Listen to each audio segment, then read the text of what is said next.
नमस्कार, आप सभी का स्वागत है श्री चैतन्य योगाश्रम के YouTube चैनल पर। आज हम दत्तात्रेय जी के जीवन से जुड़ी कथाओं के बारे में जानेंगे। अवधूत दत्तात्रेय महर्षि अत्रि के पुत्रों में से एक थे।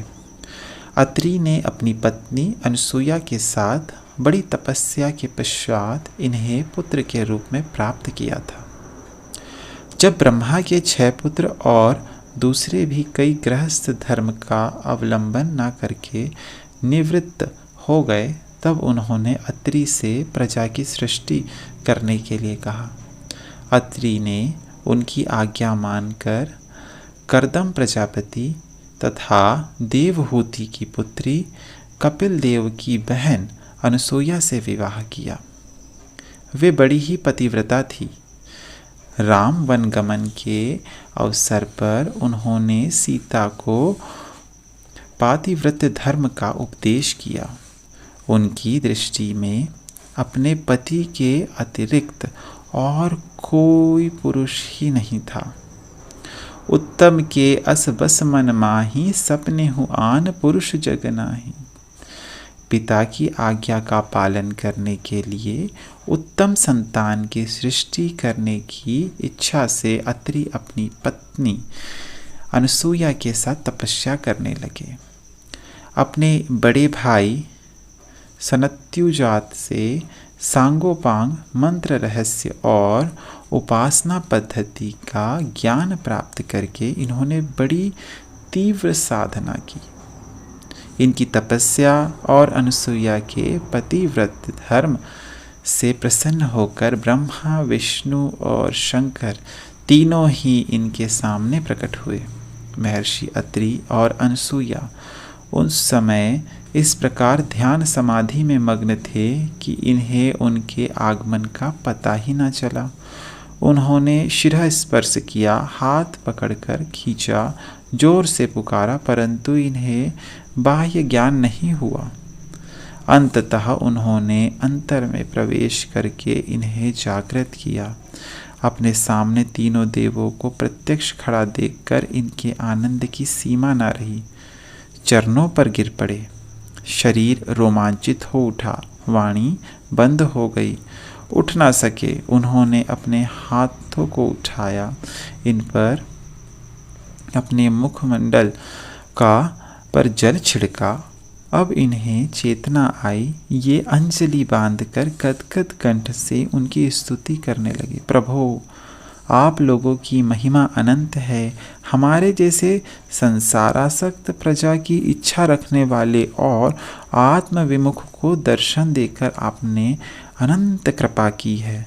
हम आपकी क्या पूजा कर सकते हैं? हमारे पास है ही क्या? हम दोनों दंपति अपने को आपके चरणों में समर्पित करते हैं।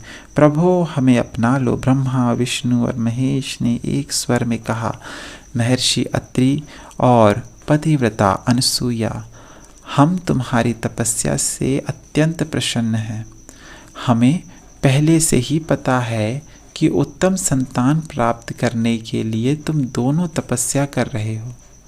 तुम दोनों की अभिलाषा पूर्ण करने के लिए हम तीनों ही तुम्हारे पुत्र रूप से प्रकट होंगे। इसके बाद दंपति ने उनकी षोडशोपचार से पूजा की। वे अपने अपने लोक को चले गए। कुछ दिनों के बाद वे तीनों ही इनके घर में पुत्र से रूप से प्रकट हुए। शंकर के अंश से दुर्वासा का, ब्रह्मा के अंश से चंद्रमा का और विष्णु के अंश से श्री दत्तात्रेय जी महाराज का जन्म हुआ, जिनकी संकल्प शक्ति से जगत की सृष्टि, स्थिति और प्रलय होते हैं। वे ही त्रिदेव अत्रि अनसुया के प्रेम भक्ति के अधीन होकर उनके घर में साधारण बालकों की भांति खेलने लगे और ऋषि दंपति उनकी लीला देख देख कर अपना जीवन सफल करने लगे। समय पर सबका उपनयन संस्कार हुआ।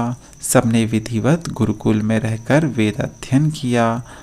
समावर्तन के पश्चात दुर्वासा ऋषि हुए। इनका चरित्र अन्यत्र विस्तार से मिलेगा। अब चंद्रमा ग्रहण हुए। दत्तात्रेय जी तो तत्वज्ञान का उपदेश करने के लिए ही अवतीर्ण हुए थे।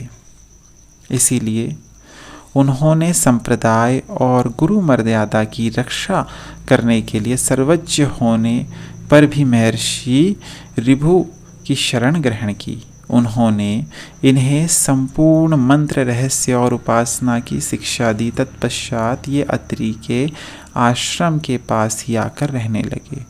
इन्हें बालकों के साथ खेलना बड़ा अच्छा लगता, परंतु उस समय भी ये आत्मचिंतन करते रहते। सभी बालक इनसे प्रसन्न रहते।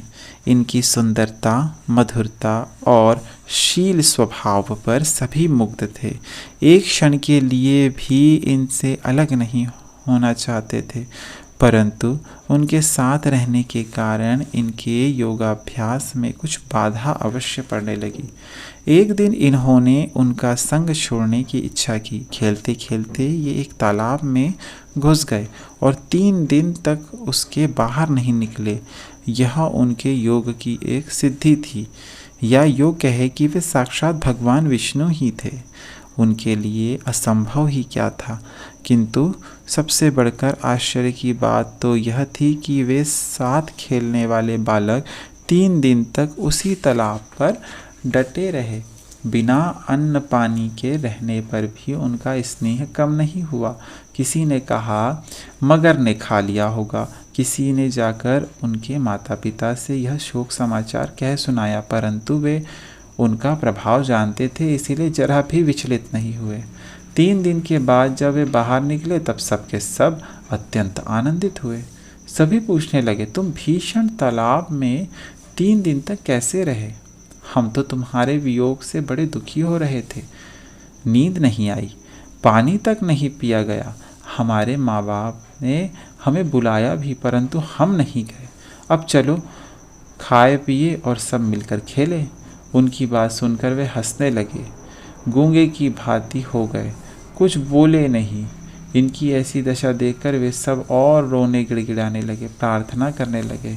दत्तात्रेय जी ने अपने मन में सोचा कि इनका परिणाम तो उल्टा ही हुआ।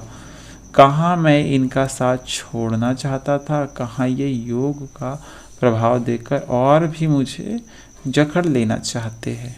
उन्होंने फिर उसी तालाब का रास्ता लिया, परंतु वे बालक अब भी निराश नहीं हुए। 3 दिन के पश्चात फिर दत्तात्रेय जी महाराज निकले, परंतु इस बार विचित्र ढंग से सजकर बाहर आए। अपने योग बल से झूठ मूठ की एक सर्वांग सुंदरी, अनेकों भूषणों से विभूषित तथा अप्सरा समान स्त्री को अपने वाम भाग में लिए हुए और दाहिने हाथ में एक मदिरा का घड़ा लिए हुए अनेकों प्रकार की कुत्सित चेष्टा करते हुए से प्रकट हुए। उन्हें इस वेश में देखकर उन वैदिक संस्कार संपन्न ऋषि कुमारों का मन फिर गया। कोई कहता हमने अनजाने में उससे मित्रता कर ली, वह तो बड़ा दुष्ट है। कोई कहता वे नागलोक से ही इस सुंदरी को लाए होंगे। परस्पर खूब निंदा करते। उनमें जो बुद्धिमान थे वे यही कहते, भैया किसी की निंदा नहीं करनी चाहिए, क्योंकि हम किसी के हृदय की बात नहीं जान सकते। बाह्य आचरण से अंदर का पता लगाना कठिन है। दत्तात्रेय बड़े भारी योगी है, विष्णु के अवतार है। उनके पास स्त्री मदिरा आदि कुछ नहीं है, ना हो सकते हैं। वे सब तो योग बल से झूठ मूठ ही उन्होंने बना रखे हैं, जिससे कि लोग उनसे घृणा करें। बात थी भी यही, यह तो एक माया थी। कईयों ने उनकी इस लीला का रहस्य ना समझकर अपनी पापमत्ता का या विषय आसक्ति के कारण उनके अनुकरण में अपने को उन्हीं वस्तुओं से युक्त कर लिया, परंतु यह वास्तव में उनके नाम पर अपनी वासनाओं की पूर्ति ही है। उनके चरित्र में वस्तुतः ऐसी कोई बात नहीं है। इन्होंने अलर्क, प्रहलाद और यदु आदि को तत्वज्ञान का उपदेश किया है।